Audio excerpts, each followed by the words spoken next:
everyone, and welcome back to my channel, CestJackie. Thank you so much for joining me in this year 2025. This is another JY reflection. I started this actually in 2020. Was the first one that I did where I was like, goodbye 2020, um, after such a wild year, right, due to the pandemic. And then I didn't do one until the year of my mother's passing, 2023. And I just felt like there was so much I was holding in that I wanted to share. And so since then, I've been doing this yearly reflection, which I really like and appreciate because it makes me reflect on everything that has happened, as well as think about my goals and the things I would like to achieve for the future. um, it's interesting because I always, such a planner. For those people who know me, I'm such a organized individual, and I always think, I should prepare for these reflections so I know where I want to go, I know what I want to say, but at the same time, I really enjoy these reflections being very authentic and real and raw and just, it's funny because I was like, "Ooh, I think this year I'm probably not going to cry." Which is hilarious because the moment I started this, like tears welled up to my eyes and I was like, "Wow, what an overwhelming year." Um, so I will probably cry. And I definitely become more emotional as I grow older. So, yeah, I don't know why I thought I wouldn't. But anyway, um, yeah, I always think I should prepare for these things and then I don't. And I'm glad that I don't because I think it's more honest to myself and to all of you who watch or don't watch how my year actually went. And, you know, how I hope um, to start the new year with what intentions. 2025 was a difficult year for a lot of people. And in many ways, I mean, it was a very difficult year for me. Uh, there were, don't get me wrong, there were a lot of wonderful things that happened. There were a lot of blessings. There's so much for me personally to be grateful for and to be happy about. Um, I am beyond blessed, and I do not take for granted. Well, sometimes I take things for granted and people for granted, not gonna lie. But I do not take for granted the fact that I am so privileged and that I am part of a very privileged group of people. Um, and I'll stop the music because it's very dramatic. um, and I know that. And so because of that, I am very grateful and thankful for all of the wonderful things that come into my life and all the wonderful people who are in my life. And I want to say I'm thankful. Thank you to all my family who support me and who love me. Thank you to all my friends who support me and love me and listen to me and carry me. Friendship was very important to me this year, and my relationships, um, yeah, not that they aren't other years, but I tried to be even more intentional than I usually am, especially in the second half of this year. And I'm very thankful that I'm extremely thankful for my father. I mean, without him, I couldn't do most of the things that I do.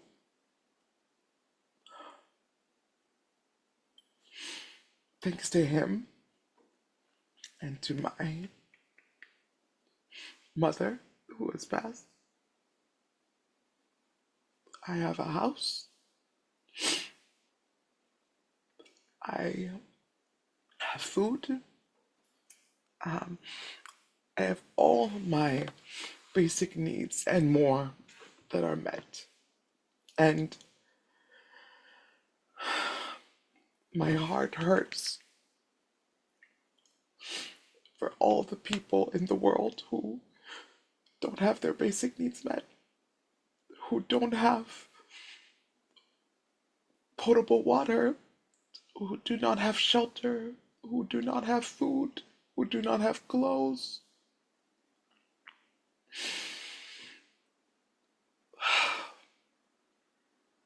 And I find it so unacceptable, so completely incomprehensible that so many people's basic needs aren't met in this world.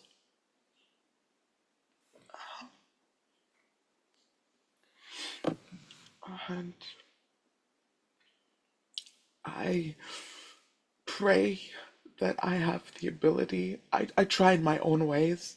I think this year was the most charitable that I've been in a couple of years, and where I tried to actively, help in any way that I could by donating my time or um, donating my money where I could to causes, to different causes, um, because I truly am passionate about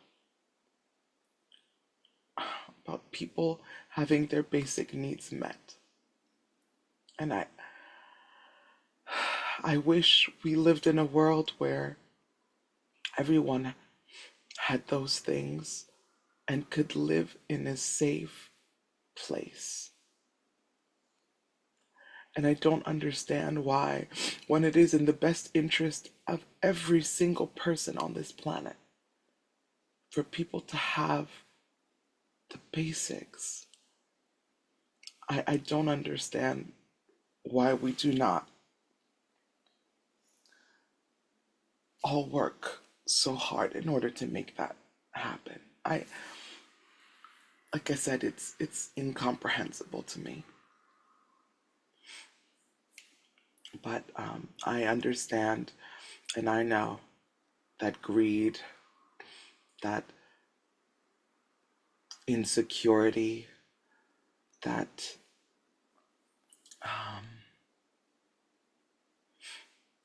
all of the negative things within a person can lead them to make the wrong decisions and to think in the wrong way. But it is absolutely crazy that we live in a world where there are billionaires and now more who will never be able to use that wealth in their lifetime, let alone for their offspring to be able to use it in their lifetime. And that there are, what, if not millions, I'm sure billions of people who do not have their basic needs met. What are we doing? What are we doing? Anyway, I digress. 2025. I started the year um, really, I wouldn't say it's strong, but very busy. Um, I started the year with three productions that I was actively working on at the same time. My passion project, Romeo and Juliet, which I had cast in November of the previous year of 2024. Um, and by, January, I was working diligently on it to make sure that by the time we were in actual rehearsals, um, which we started again the second week of January, that I would be as prepared as could be, because not only was I the director, I adapted the script. I was also playing the lead, not Romeo, but Juliet.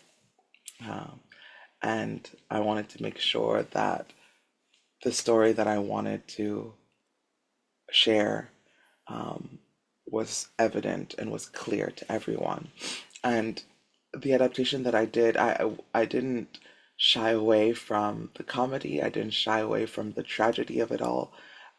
Instead, I really wanted to hit the love, the love, the love, the love, the love, the love, especially the love of family, the love of community, and romantic love, right? The love between Romeo and Juliet, and to show how that transcends all, and that should really be the message, is that, you know, through love, um, all things are possible, as well as including healing. And even in the most tragic of circumstances, one can heal. Because, and it's funny, like in hindsight, I was like, how did I know that this message would be so important in 2025? I didn't. God, God knew. So often, I do things, and I'm like, wow, how incredible that like lined up so perfectly with my purpose, or with the times, or with a particular situation that I was in. But yeah, that was the message that I wanted to um, convey. And I I pray that I was successful in it. In a certain way, I was, because it is the production that where the most people have recognized me now. In other theater settings, on the street sometimes, which is insane to me. People have stopped me and been like, Juliet, were you Juliet? And I was like, yes, yes, I was. Which is wild. um, and we did this scene that was inspired by Valerie. Valerie is a good friend of mine and a collaborator who did a fundraiser for Romeo and Juliet, because it's being banned in um, states. Crazy, crazy. And because of her, actually, and because of her casting, she cast me in as Juliet. She's the first person who had ever cast me as Juliet. I'd played before live Romeo and Juliet, and I've been Mercutio, um, who I love, love, love, love, and would love to play again. But I never thought of myself as Juliet, and never been cast or thought of as Juliet. And for many different reasons. I think, unfortunately, our society has certain beauty standards, right? And like a short-haired, tall, um, plus size girly is not, dark skin is not usually the aesthetic that is, thought of for Juliet. Plus, I'm a strong, strong individual. Those who know me know that, like, I have a strong personality. That being said, just because you have a strong personality as an actor doesn't mean that you can't play all different types of roles. And that's actually something that I really love, is being able to play more soft, more vulnerable, more fragile characters. Um, Another friend of mine cast me as Ophelia once in Hamlet. And I was like, what in the world would make you think? But I was so thankful for the opportunity, because again, it was an opportunity for me to show myself, as well as others, that like I can be broken, I can be fragile, I can be all of these other things. I love the saying, within me there are multitudes. And I definitely, definitely believe that within myself. I mean, um, I like to see myself as a transformational actor, one who can be and be molded into anything and everything. And I love a challenge. There have been, of course, roles where I was like, I don't think I can do this, and ultimately I was able to do them, thankfully. But that's the type of actor that I am and that I want to be and want to continue to be. It's one that is stretched and that can transform and can really be honest and earnest in the roles that I'm given. All this story to say, yes, I'm really, really, really, really proud of Romeo and Juliet. We also were nominated in Broadway World, and December 31st is the last day to vote.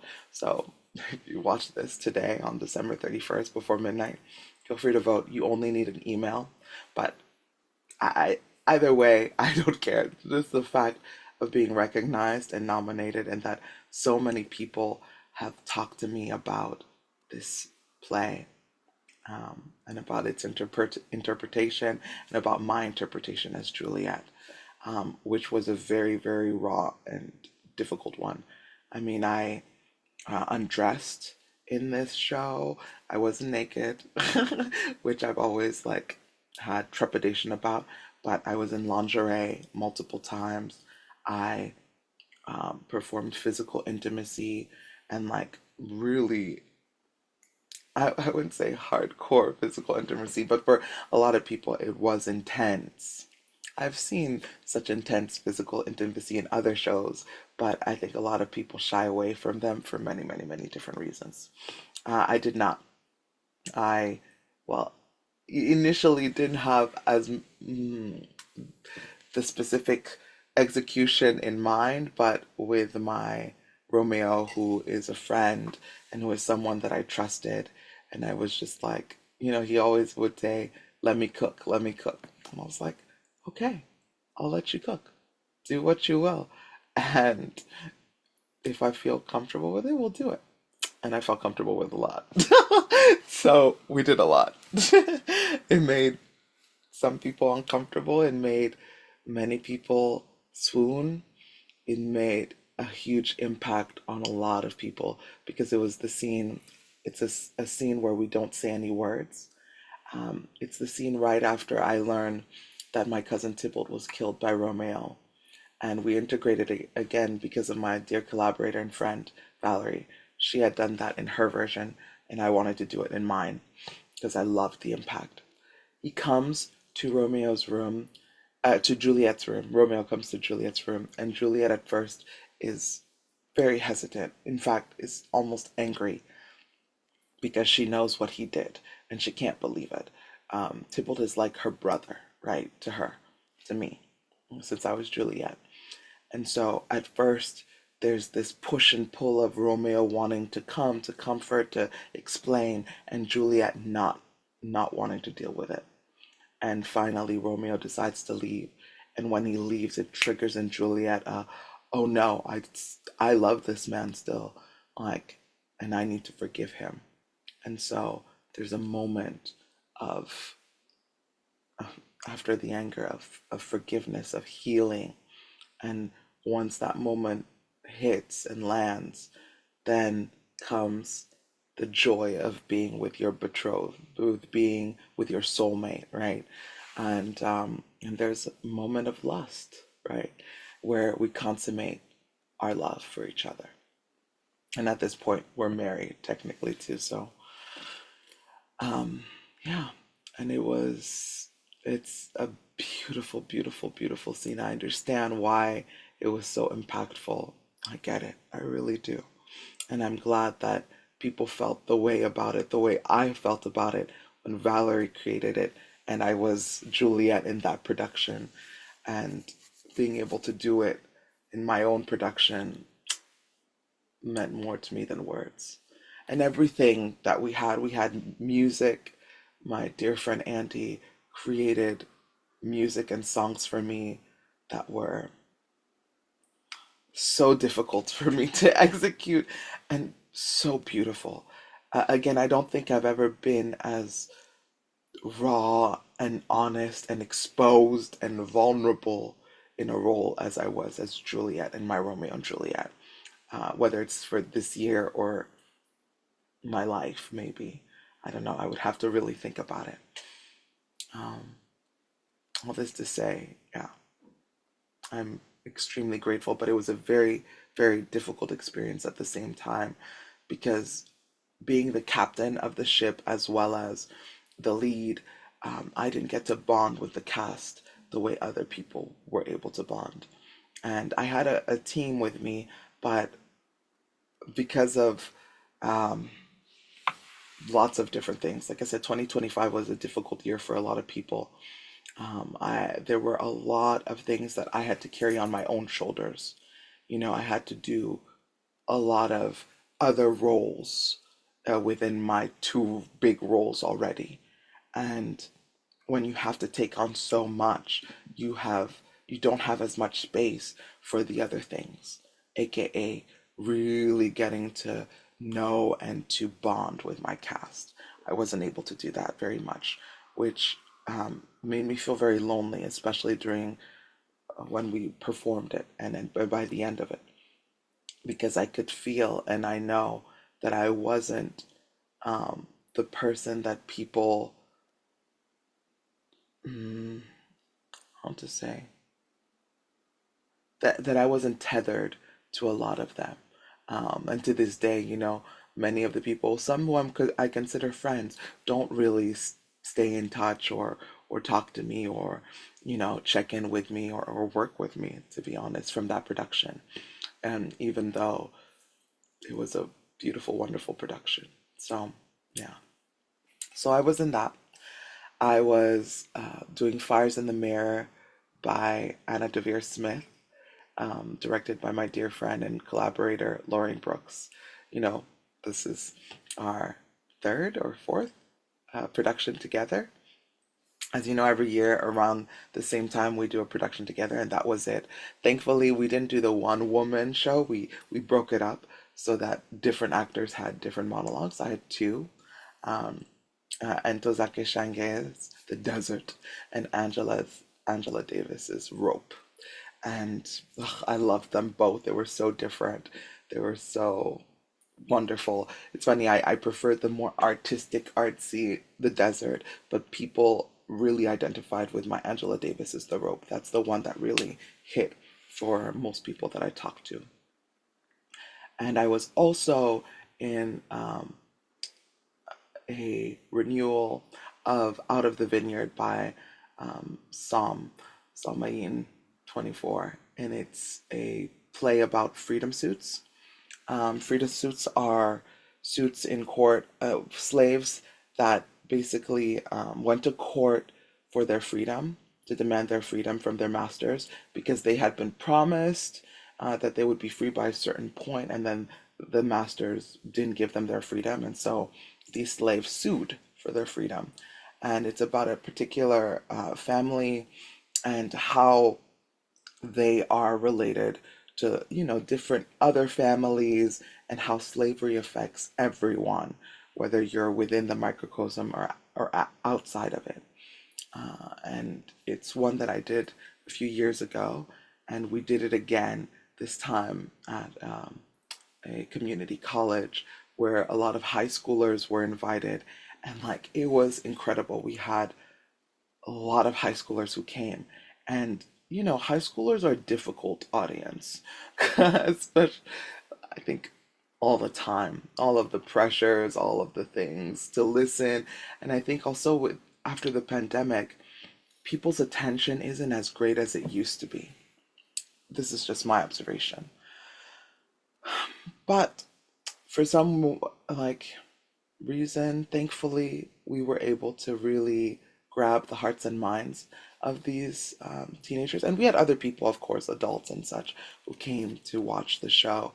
And it was so beautifully impactful.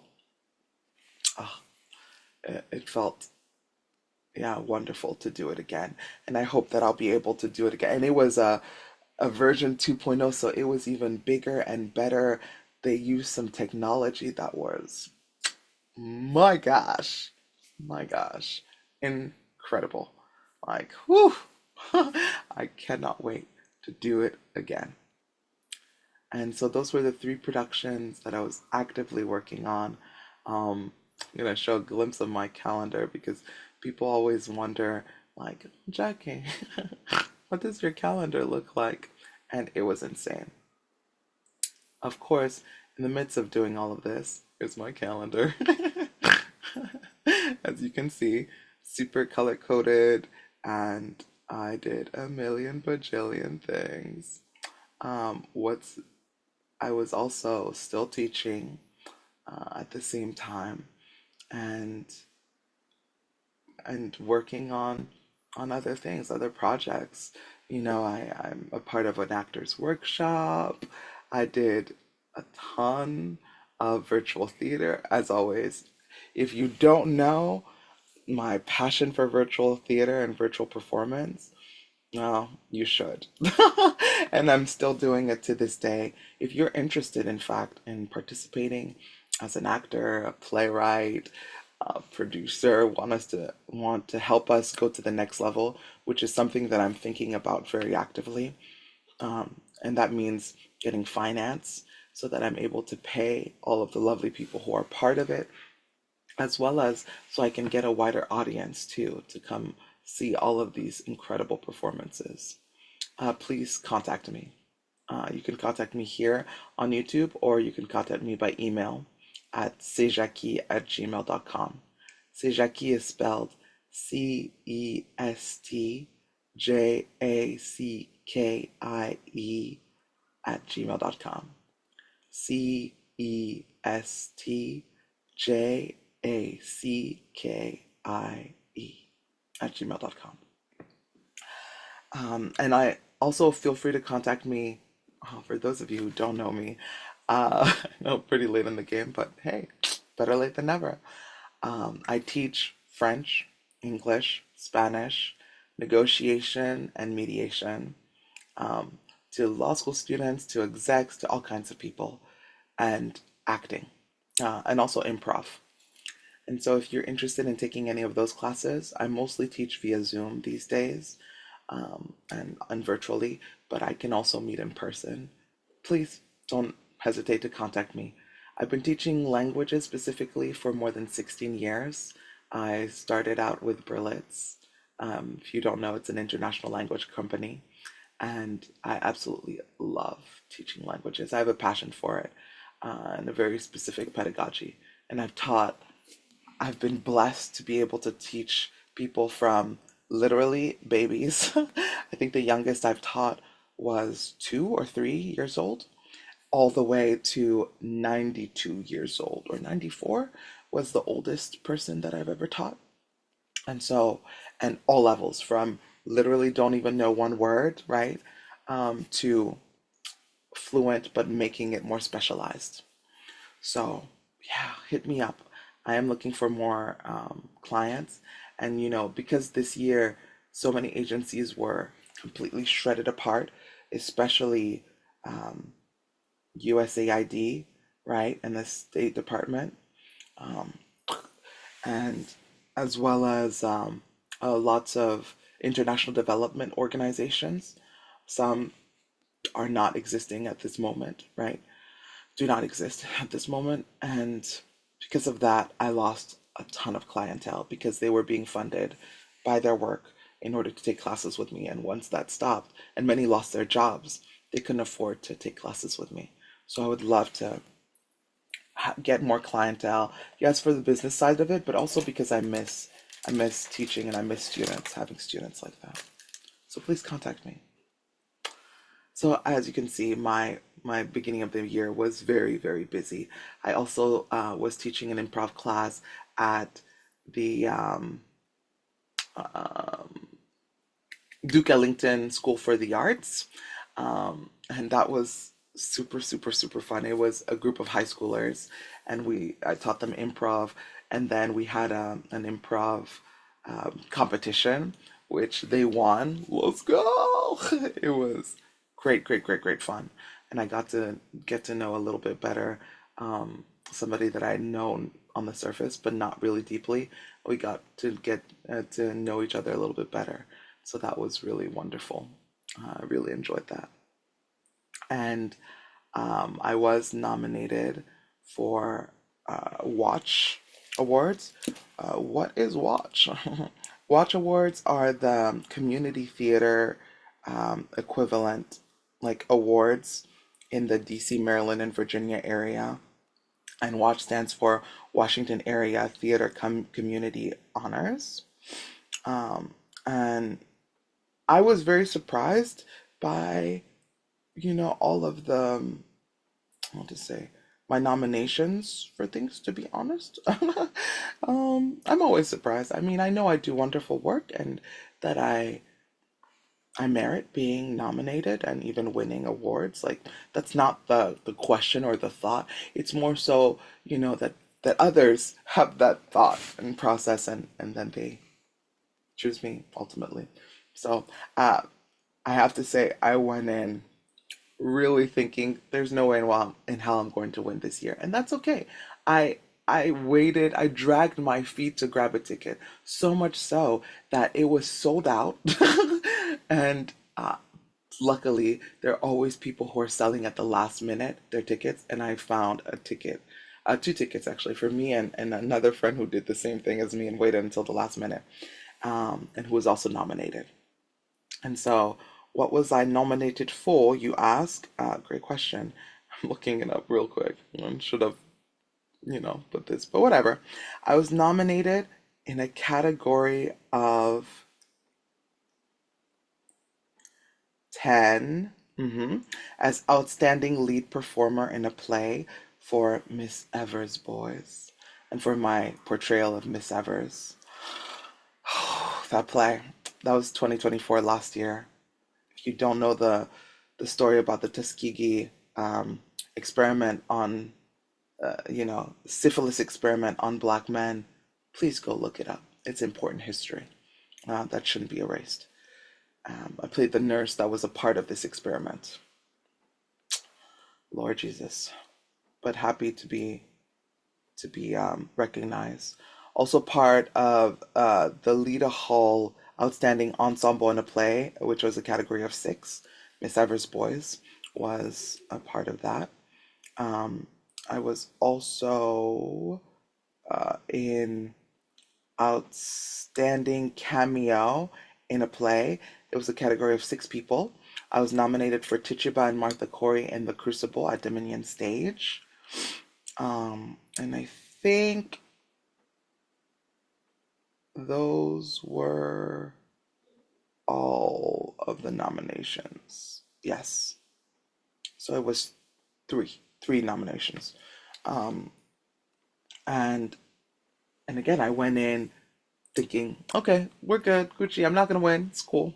I'm just gonna go to support my people, and because like I don't get nominated every year. The last time I was nominated was a couple of years ago, and so I was like, okay, might as well go. And lo and behold and lo, I won, which to me will always be incredible story. I won for um, outstanding cameo in a play for Tituba and Martha Corey in The Crucible. And I kid you not, that role I was in on stage at the beginning of the show for 2 minutes in the middle and for like a few minutes right after intermission.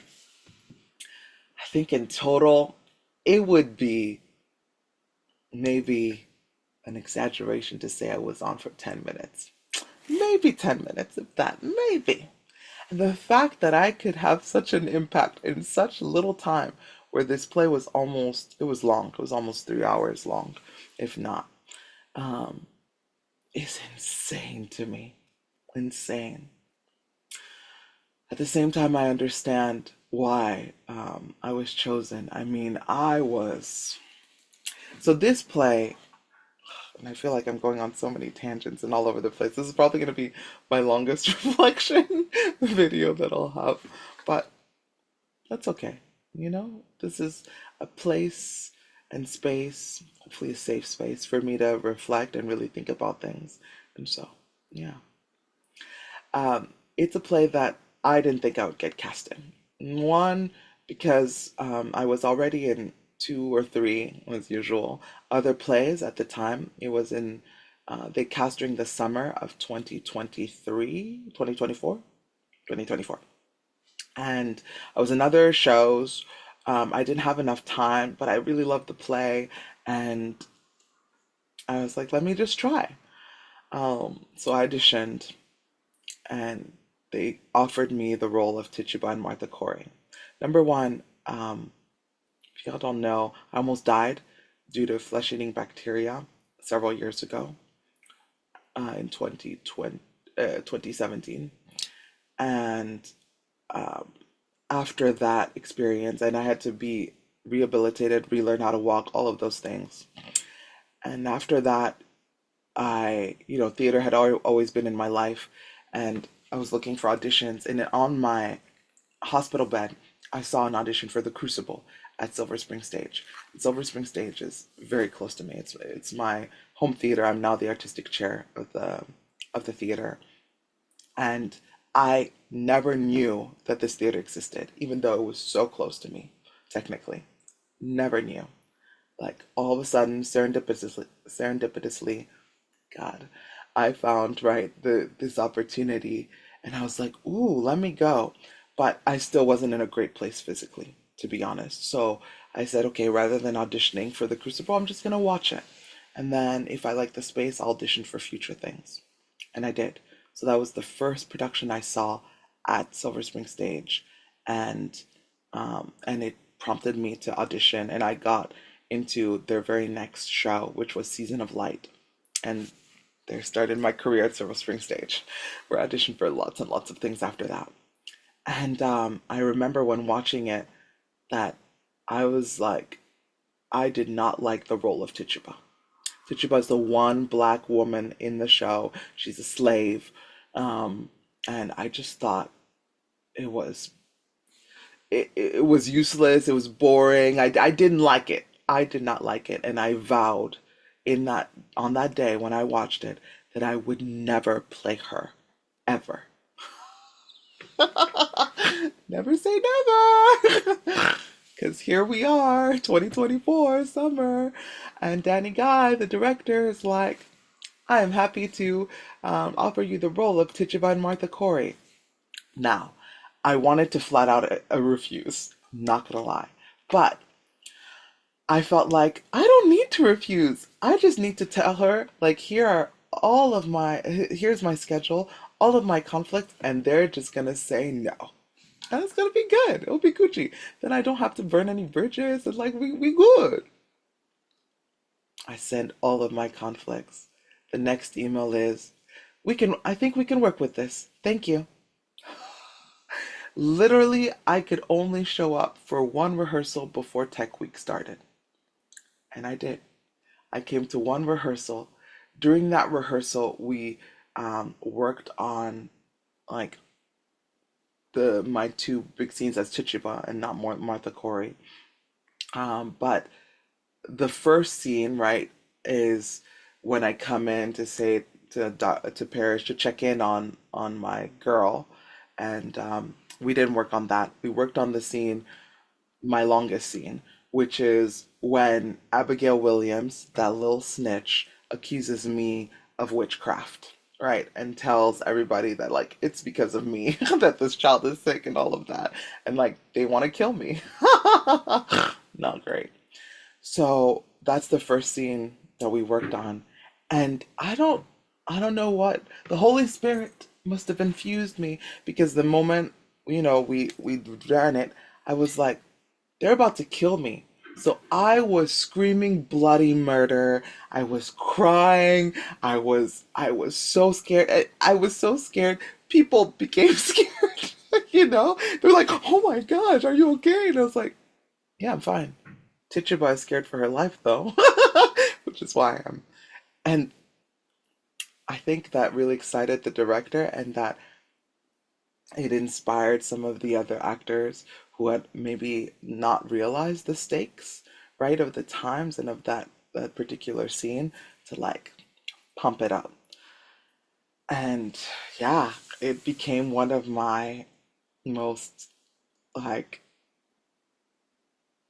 what are my most cherished like memories and roles. Martha Corey was also, is very um, memorable. Like she's in the courtroom scene for a few minutes, just saying that she's not a witch, right? And that. Yeah. But I think it's an important testimony, right, of a woman standing up to her principles and her beliefs too, and going from never will I ever do this to let's go is incredible. It's incredible. But yeah, and I won for it, and incredible. I'll remember it forever, forever. And it's a lesson that I teach to a lot of my acting students is never say never. And two, I was that girl when people would say, oh, there are no small roles. I'd be like, bullshit. Only small people. Because, like, I don't agree. I think there are small roles, and there are some roles that I'm not interested in. But I think there's a difference between saying there are some roles that I'm not interested in, and there are no small roles. Like, even small roles can be made into something beautiful and big and impactful. And I think that's the point. That's the point. Is that all people, just because you are not the main um, character of this particular story, does not mean that you're not the main character of your story and that your story is not important to be portrayed. And so, yeah, big lesson learned there. Wow, so impactful. Um, After those first three shows in the Watch Awards, I also got into Blues for an Alabama Sky by Pearl Clegg, directed by Kevin. Oh dear, Kevin. I had wanted to work with Kevin for a few years now, and I thought, I'd convinced myself that this was one of those directors that I was cursed, low key, not to ever work with, because whenever I would audition, I would never get cast. But this was the first time that I was able to go to a callback for it, and from the moment I knew nothing about this play, it's a wonderful play. Please go read it, check it out if you don't know it. Blues for an Alabama Sky, about a former prostitute um, who became, a jazz singer and gets dropped by her Italian gangster boyfriend. And her best friend are just trying to make their dreams come true. Best friend is, he sews and does incredible clothing. And he wants to be working with Josephine Baker in Paris, France. And she just wants to be taken care of. She just wants love. She wants security, you know, um, love and security, yeah. And she finds it in all the wrong places. And she gets embroiled with this Alabama black man, and bad things happen. Bad things happen.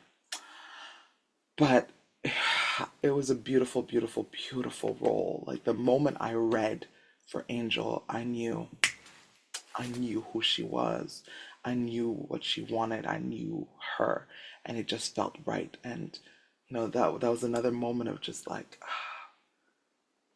this is meant to be. I'm meant to be in this role, and I'm so thankful for that role. I had to sing in that role, and if you don't know singing, I love, love, love to sing. I actually did musicals years and years ago, and I stopped doing them because they take so much time, but also because I'm insecure.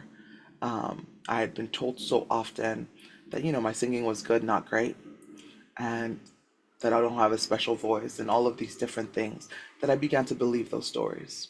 And so I stopped seeking doing musicals. This year was actually the first year in years that I auditioned for a musical. I auditioned for Rent at the same time as Blues for an Alabama Sky, and I got cast in Rent, though I got cast also in an ensemble role.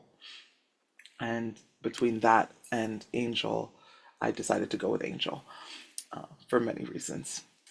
But I was very proud for auditioning for Rent. I also did it on a whim. Last minute, I decided, let's go for it. I wasn't prepared, but I just went for it. And I was glad. But Blues for an Alabama Sky, I had to really sing, um, and I was, shouted out and lauded for my singing in that show, and it boosted um, my insecurity about singing. I'd always thought like, oh, like I said, I believed the stories that had been told to me, and so I was so thankful when I realized like, no, that's not the case. You are a good singer. Um, and it's funny because this year, but I think also last year, but this year in particular, I was pushed a lot to sing in a lot of productions, and it was for the better. It was for the better. I have way more confidence in my singing now, and I look forward to continuing to find my voice and to work on my voice and to hopefully make it stronger than it is. It already is. Um, yeah. And then this year was also the year that I got my first out of the area contract as an actor. I got cast in Island Shakespeare Festival's season, this year's season, which comprised of Much Ado About Nothing by William Shakespeare and Anima by Amelia P. Rosselli in Washington State on Whidbey Island. And I was beyond excited. I was very, like, I wasn't very scared actually. That's a lie. I was super, super excited. I had lived on the West Coast for several years for both high school and undergrad, and I hadn't been back to the West Coast in a few years, and so it was nice to go back to Washington State. Like I have friends who are there. I have friends from also like Oregon and BC, and I had friends all up and down the coast who came to see me, some from California, which was incredible. Um, and I was really, really psyched to go. And I have to say, it was one of the hardest experiences um, of this year for me. I was extremely lonely. I also was going through a difficult time because this is also the year that I fell in love again for the first time in years. And it was super, super unexpected. I'm not gonna lie, I don't know if I'd convinced myself, but I thought that maybe I can't fall in love. I don't know, maybe I can't like get there with somebody, or it's gonna take me a while to get there with somebody. Um, and it wasn't planned. It wasn't something that I even necessarily wanted, to be honest. But it happened, and the person, taught me a lot about myself and about myself in a relationship. Um, I didn't realize so many things about me that like I'm quite jealous individual, especially when the relationship is not secure. I think that's what it was. It's not that I'm actually jealous. It's that when there are no titles, there's no real like commitment. I'm quite jealous. I'm also love to spend as much time with that person as I can possibly do. I can become very like, well, I can spend all the time with this person, whether talking or in their presence or touching them. Another thing, I always thought my love languages were quality time and gifts, but it's not. It's physical touch. It absolutely is. Quality time and physical touch. I wanted to touch him constantly, and he was always like, "Why do you want to touch me all the time?" I was like, "Because I just wanna. I love it. I love, love, love, love physical touch." Yeah. Oh gosh, do I love it? And I miss it.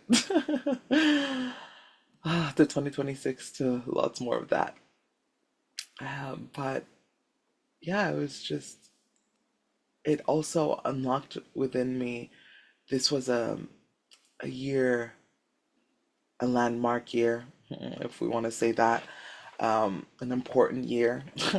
And be- because I found this romantic love, this falling in love, um, things that not forgotten about it, but I wasn't pressed about it, to be honest, about maternity, about having children, about getting married.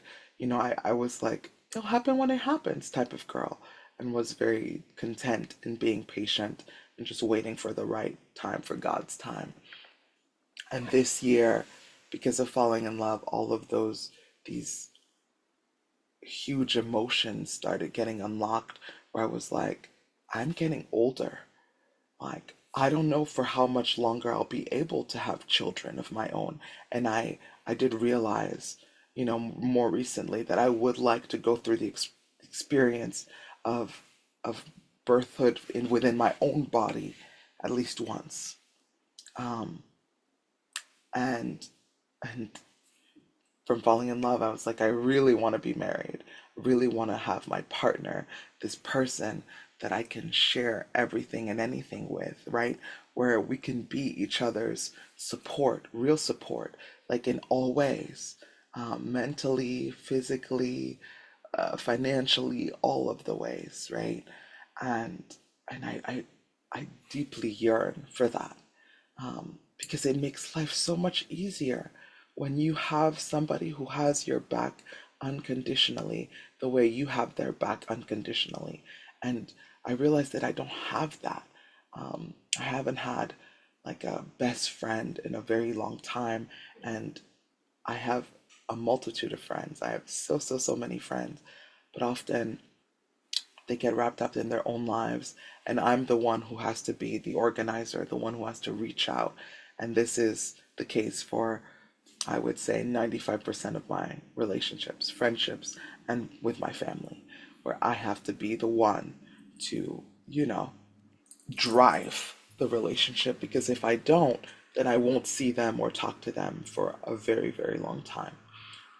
Which I know a lot of people have told me like they apologize and said like they want to do better and everything, but I've gotten so used to it and being that person that it doesn't really phase me. But this year it did, and it made me very depressed. Made me depressed while I was on Whidbey Island because I didn't feel like I had any support and person that I could consistently talk to and share with. It made me seriously consider seeking therapy and talking to somebody more regularly, right? So that I could have someone to talk to and like bounce off ideas and see how to solve certain things. But I was already doing that personally by myself, as well as with some really good friends here and there. But it was hard. And it was also very hard because I felt like I couldn't connect with anyone, any of the actors and stuff, like deeply, that were a part of the Island Shakespeare Festival experience. I did try a couple of times. One person in particular made the effort, like saw my struggle and made the effort to like hold me and challenge me and help me, and break me out of my thinking. Brandon, Dion Gregory. And I'm so very thankful that he was there and that he was brought into my life, because I don't think I would have come out with such an optimistic point of view on life, on purpose, on everything, on leadership, if it hadn't been for him. I mean, he pushed me to be a better leader, not in that circumstance because I didn't feel safe enough to go there personally.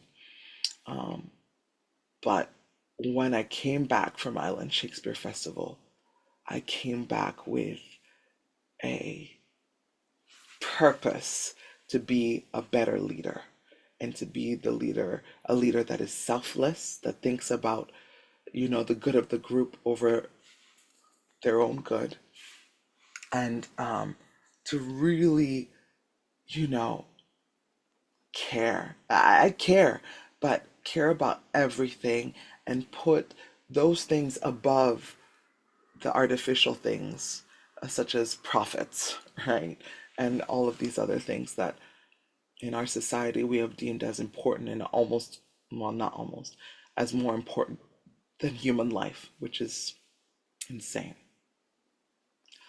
But all that to say, it was a difficult experience. It was a lovely experience at the same time. I mean, I wasn't pushed artistically, I would say, because I was put into smaller roles. We do two shows in tandem, and for both shows, I had smaller roles, which at first was very good because I was in lead role after lead role after lead role, right, throughout from the beginning of January up until May. And so I I relished and was thankful for the break in doing lead roles and having to learn so much and being challenged emotionally through the storytelling. But by two-thirds into the summer, I realized that I was very bored, that I wasn't being challenged, and I didn't love it. I didn't love it. I wanted the the challenge of like really, being stretched more, at least in one role, and I didn't feel that stretch in any of the roles that I was given.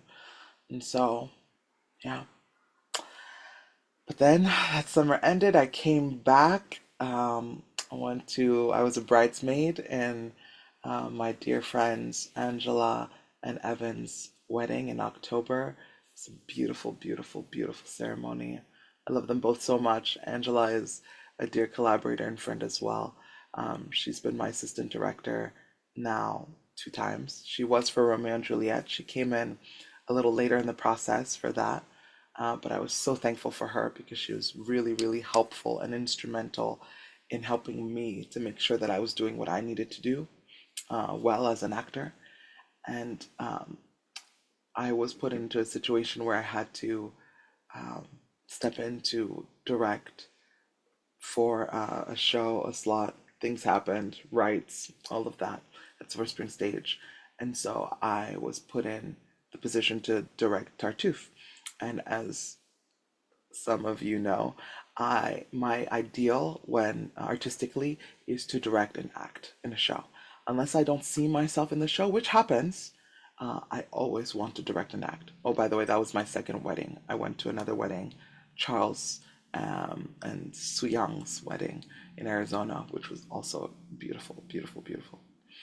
Um, and so I proposed, yeah, Tartuffe, and I would play the role of the maid, Doreen, which is one of the leads. There's several leads in it. And it was a crazy, crazy process. We had 4.5 weeks, 4.5 weeks to open.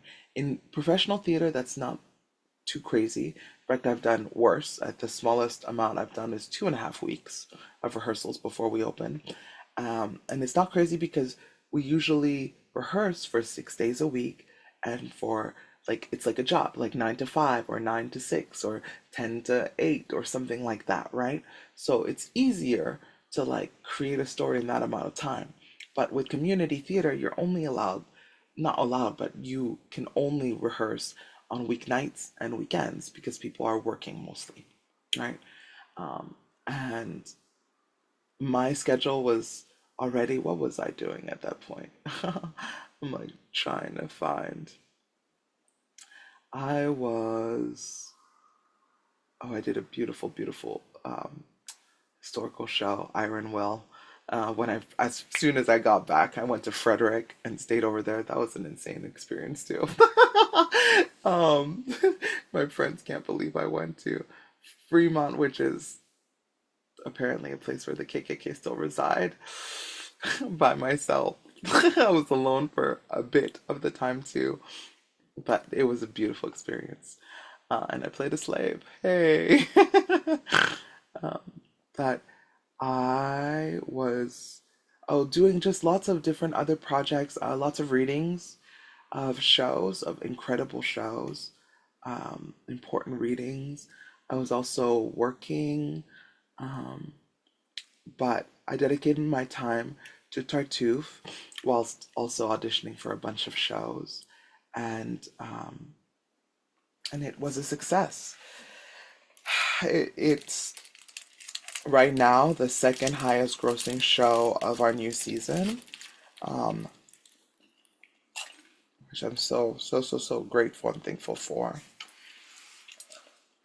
Even with the accelerated and crazy amount of time, and it also, I think, because of my experience with Romeo and Juliet and with ISF, I was a better leader and bonded with my cast, which I didn't know anyone in my cast save for one person, and yet I was able to bond really well with them, which was incredible, incredible.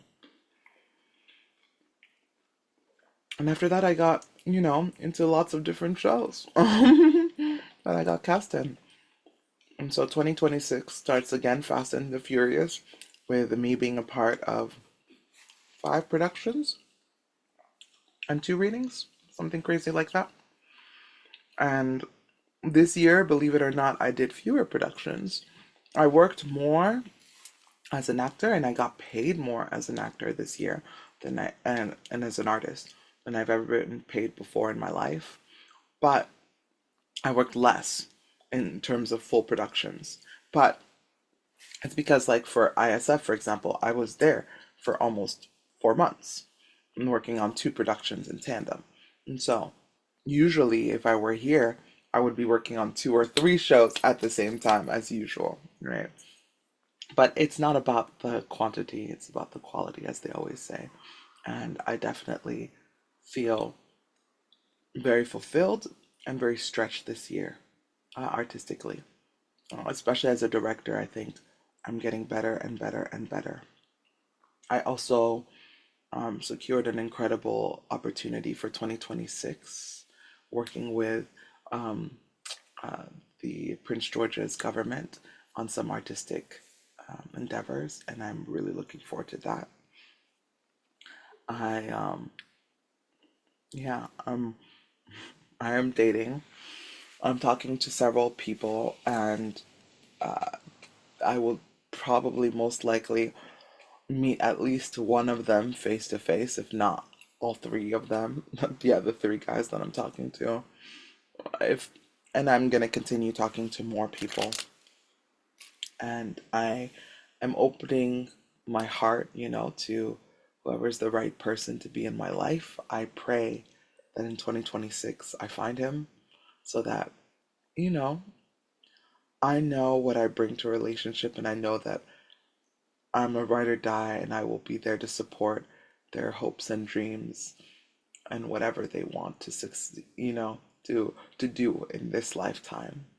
And I pray that I find someone who can do the same for me and be there to hold me, support me, and just, yeah, be my rock the way I want to be their rock. I also hope for better health. I've been actively trying to be better about my health, and I definitely can't eat the way I used to. I'm not like physically able to. Um, but yeah, I just want to find the right thing for me so that I can lose weight, and I don't want to lose weight just to like for the aesthetics of it all. Like that was never me. That will never be me. But I do want to lose weight for my health, and I want to be in a better weight so that I can live a long life and a life that is a rich one. Um, I have a good friend who's younger than me who was diagnosed with cancer, and she's a mother of two children with a wonderful husband, and like, I can't. And I have so many friends who have lost their parents this year and or are going through terrible medical um, issues, and my heart goes out to them, to their loved ones. And I pray that 2026 is a better year for all of us.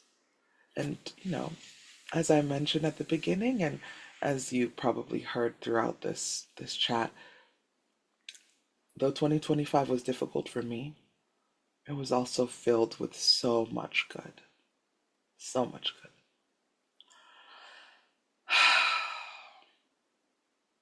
I think it's the year that I've cried the most since I've been like in the hospital and like recuperating from flesh-eating bacteria. Yeah, it's the year I've cried the most about so many different things. But though I've cried a lot, though I am seeking to fill a void within me that, you know, really spread itself during this year of 2025. I have also found a lot of myself this year and my purpose and found clarity in so many things. And I thank God for that clarity and that focus and that purpose. There's so much more I could probably talk about, But I think I've talked a lot already. And I'm so thankful again for all of you for watching this, for those of you who decide to watch this from the beginning to the end. And I hope that you continue to join me on the journey in 2026. I know I didn't talk about, my voice acting experience this year. I was a part of Broken Arts Entertainment, and it's been a beautiful, beautiful experience. And I'm so, so, so looking forward to the experiences next year that will come out of it. I also was nominated for two um, Best Supporting Actress nominations and one Best Actress nomination for Broken Arts Entertainment, and I'm so thankful, so so thankful. But I've kept y'all here long enough, and as I always say, if I want to do a part two, partie deux, I will. If not, maybe I'll do some reflection a little earlier in the year 2026 if I feel called to do so. I generally like to end um, these things with some sort of artistic flair or something. And yeah, I am gonna do exactly that. Um, I'm going to read a little poem called Beginnings and Endings by Sandy Nobody. There are beginnings, so there must be endings. There are words to be said, words circling inside my head. There are feelings deep inside, feelings I cannot hide. There are pains in my heart, pains no pills can make depart. There is no one to take your place. When I dream, it's of your face. There is no one I will ever trust. Building a wall now, I must. This wall I shall hide behind. My body, my heart, and my mind. I shall never trust to love again. I'm afraid now of how it will end. So now that there's an ending, it's time for a new beginning.